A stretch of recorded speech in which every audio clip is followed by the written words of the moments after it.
Hello, and welcome to Christ Lutheran Church's second video, looking at Holy Communion.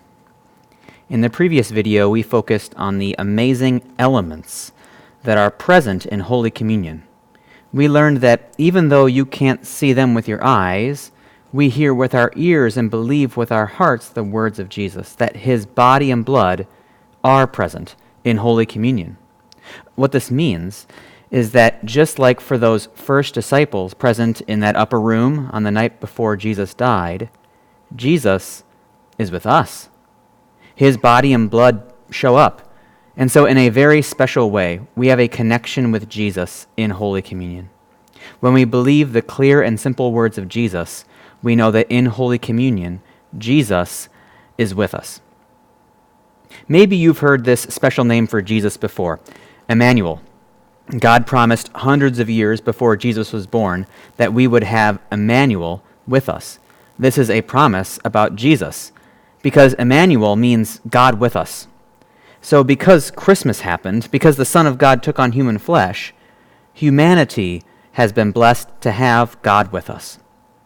And that warms our hearts, just like how the Trinity warms our hearts. Because while the Trinity is what God tells us about himself, that he is three persons and one God at the same time, this teaching of the Trinity has greater meaning when we realize that God isn't just one entity. God is also a family. There are these rich relationships within the Trinity. God is all about relationships because inherent to God is relationships. Do you get the connections we've already made in this video? In Holy Communion, we have God with us in a special way, and that can make us think of God the Father and God the Son having each other with them. But if that's all you think about what Holy Communion is, then you've barely scratched the surface. Holy Communion is about so much more than that, even though having God with us is an amazing thing. And here's why there's more to it. It's because this is what really happened to that relationship between the Father and the Son. At the end of his life, when Jesus was on the cross, he felt the absence of the Father. He was separated from God the Father. The relationship had been broken.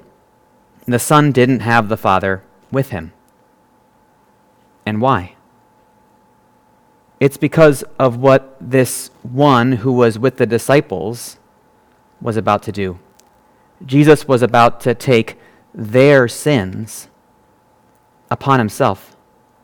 This one in the center of the picture, the one that we love, was just about to become the most punished person because he became the sacrifice for all people. And then here's the crazy amazing thing. When Jesus gave them Holy Communion, he said, "This is my blood of the covenant, which is poured out for many for the forgiveness of sins." Do you get how huge that is? Jesus didn't just say that he was about to earn the forgiveness of sins, but also in this thing they were about to be a part of. Jesus promised that as it happened, they would be able to take into themselves the forgiveness of their sins. Jesus said that Holy Communion was for the forgiveness of sins. That means that it isn't just some ritual. Sure, it is a ritual thing because we do it frequently and there are certain things we say and do, but it's not just some ritual. The Bible mentions possible rituals like the holy kiss, whatever that thing was. I'm already a little uncomfortable. The Bible also mentions praying together as a ritual thing for us to do, and the laying on of hands when sending someone to do mission work. But the way Jesus talked about Holy Communion makes it different. As it turns out, Holy Communion is the gospel, the good news, forgiveness. Think of it this way. God has his means of grace. A means of grace is any way that God delivers his love to our hearts. One means of grace is the message of forgiveness, like when you hear about Jesus dying to forgive your sins. Another means of grace is Christian baptism, which God tells us is for forgiveness.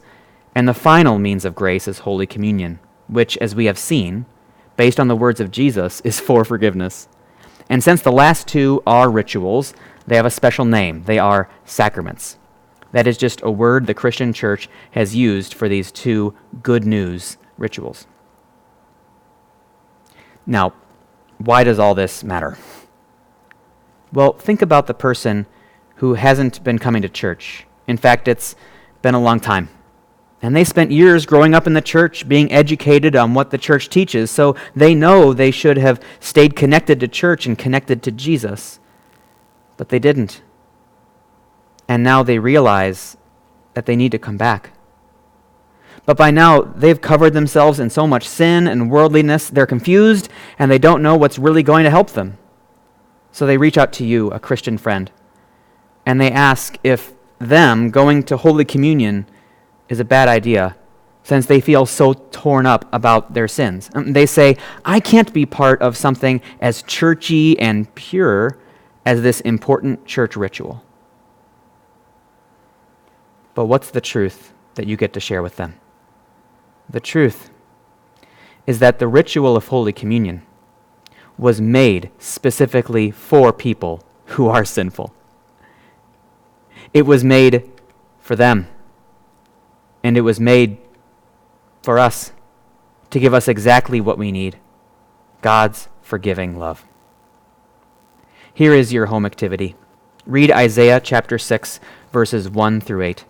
This is when God called a man named Isaiah to be God's hardworking messenger. And here is the question. What similarities do you find between what happened to Isaiah and Holy Communion?